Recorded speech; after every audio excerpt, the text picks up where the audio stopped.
Les presento el video de la actividad del ejercicio 1 de la tarea 1. Introducción al análisis de circuitos resistivos de la materia física electrónica. Pertenezco a Ingeniería de Sistemas SEAC Santa Marta. Marlene Hernández Uparé y resido en la ciudad de Santa Marta. Dejo mis datos de contacto y muestro mi documento de identidad. Ahora paso a explicarles los conceptos y a dar respuesta a la pregunta problematizadora. Para hablarles de carga eléctrica, debo iniciar por decirles que la materia, como la conocemos, está formada por muchos de estos señores llamados átomos. Este, a su vez, está compuesto por estos señores que tengo en amarillo, llamados electrones, que se mueven por fuerza. Esta zona es llamada corteza y son de carga negativa. Al centro tenemos estos círculos azules llamados protones que son de carga positiva. Y por último, los que están en negro llamados neutrones y son de carga neutra. Estos dos forman el núcleo, pero en la materia por naturaleza tienen los mismos números de electrones y protones. O sea, la materia es de carga neutra. Pero se producen fenómenos cuando estos señores, los electrones, que son los responsables de que todo cambie, son muy volátiles y causan la llamada carga eléctrica. Este ejemplo me ayudará a explicarles. Tomemos una bayetilla y tomemos un peine, ya que sabemos que por naturaleza tienen la misma cantidad de electrones y protones. Ahora, frotemos el peine en la bayetilla. Como resultado, los electrones de la bayetilla se movieron al peine. Entonces, los dos empezaron con carga neutra. La bayetilla quedó con carga positiva. Se dice que por deficiencia de electrones, y el peine con carga negativa. Se dice que por exceso de electrones. Antes de darle la definición, quiero hablar de dos detalles. 1. Negativo con negativo se repele. Positivo con positivo se repelen.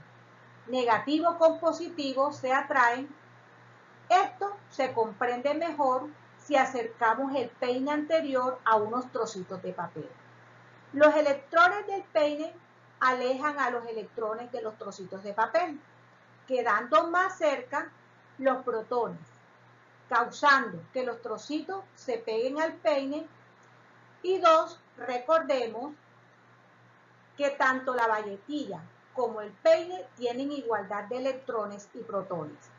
Al frotarlo, no es que creen más electrones en el peine o que se destruyan los electrones de la bayetilla, solo se movieron, pero el universo todo sigue igual. Ahora, sí estoy segura que entenderán la definición que traje de una fuente bibliográfica, repositorio tec.tec.ac.cl.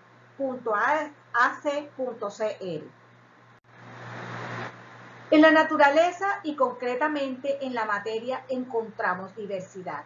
Por ejemplo, la madera, el vidrio, el caucho, son materiales que ofrecen mucha dificultad al paso de electrones y los llaman aislantes. Tenemos elementos como el cobre, el hierro, el agua, que ofrecen mucha facilidad al movimiento de electrones, además de tener muchos electrones libres y los llaman conductores. Existe un grupo de 14 elementos, entre ellos el silicio, el germanio, que pueden ser conductores aislantes selectivamente y son llamados semiconductores. Pues bien, ahora visualizamos un conductor que en su interior hay mucho movimiento de electrones en una dirección y se llama corriente eléctrica. Existen dos tipos de corriente. La corriente continua. Aquí el movimiento de electrones va desde el polo negativo al positivo y se mantiene siempre en ese sentido. Es utilizada por las pilas y las baterías de carga, mientras que en la corriente alterna el movimiento de electrones también va desde el polo negativo al positivo, pero el sentido sí puede variar muchas veces en la unidad de tiempo. Esta es utilizada en los generadores de corriente, ya sea a 110 o a 220. Este concepto fue el que más me dificultó, pero lo voy a explicar con analogía. En la gráfica coloco 3 tipos de fortachones. Cualquiera es capaz de empujar electrones. Desde luego que el 3 lo hará con más fuerza que el 1. Voy a asimilar el 1 con una batería de carro de aproximadamente 13 voltios. El 2 lo relaciono con una toma de 110 voltios y el 3 con una toma de 220 voltios.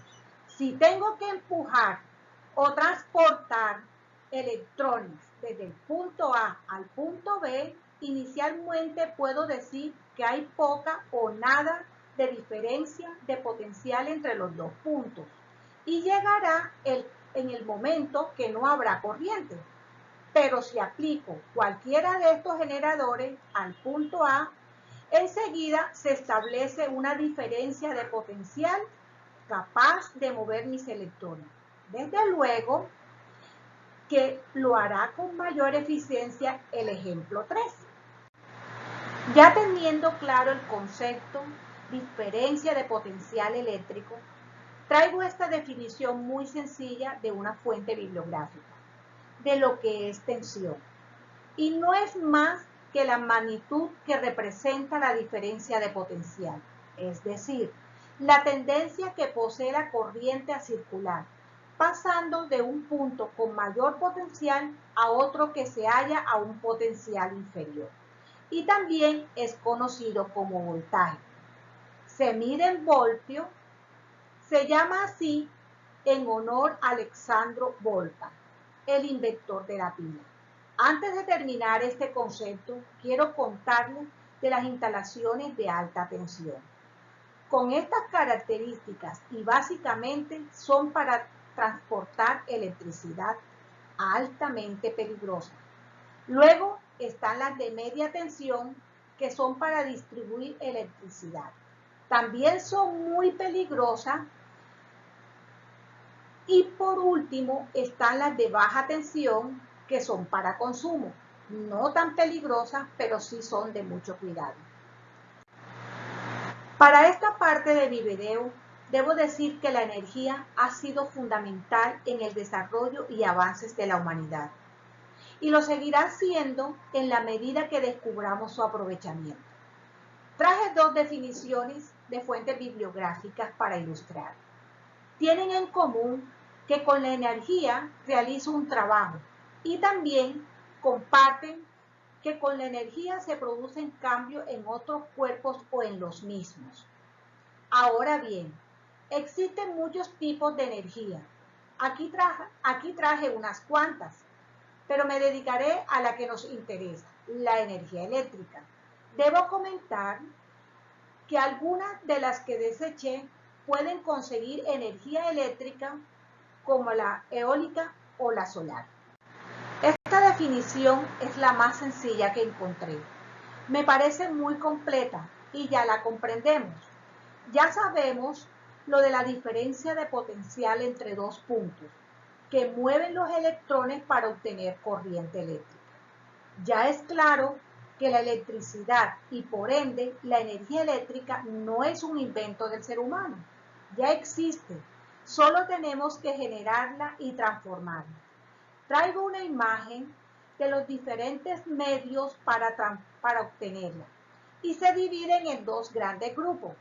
Las renovables, como hidroeléctricas, que aprovechan el agua.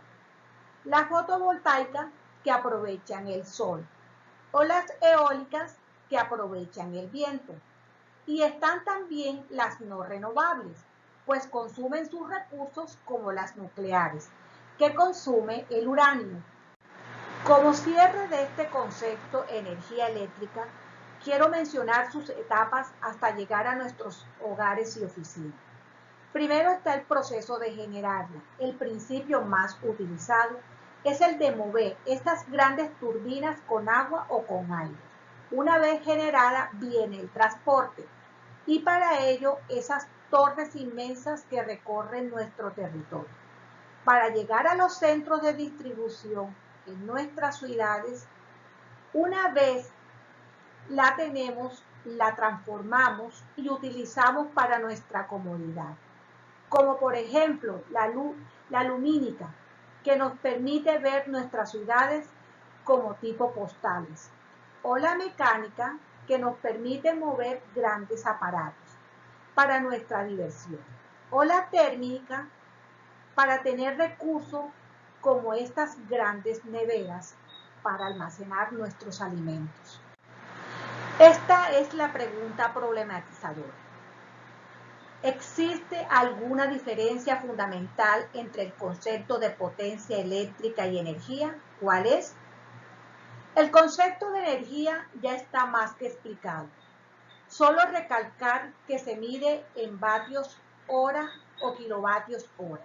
Y ahora la potencia es generar o consumir energía eléctrica en una unidad de tiempo y se mide en vatios. Entonces, la diferencia fundamental, si la potencia se mide en vatios y la energía eléctrica se mide en kilovatios hora, la respuesta es el tiempo. Pero voy a ampliarlo con algo muy doloroso para los bolsillos de los que vivimos en la costa. Compramos un aire para este calor insoportable. El vendedor y la placa del producto dice que su potencia está en 0,9 kilovatios. Mi proveedor de energía me cobra 480 por kilovatio hora. Parece muy poco, pero lo pondremos todo el día y la noche. O sea que se consume 10.368 pesos diarios y el golpe final es que ese aire incrementa la factura en 311.040. Escandaloso. Pero por culpa de nuestro tutor, decidimos bajar el tiempo 1 hora al mediodía y 3 en la noche para dormir. Eso me da ahora 51.840. Y esta será mi recompensa por dedicarle tanto tiempo a este video. Saco la diferencia y tendré un ahorro de 259.200 mensuales. Bello. Viva la física. Gracias por su tiempo.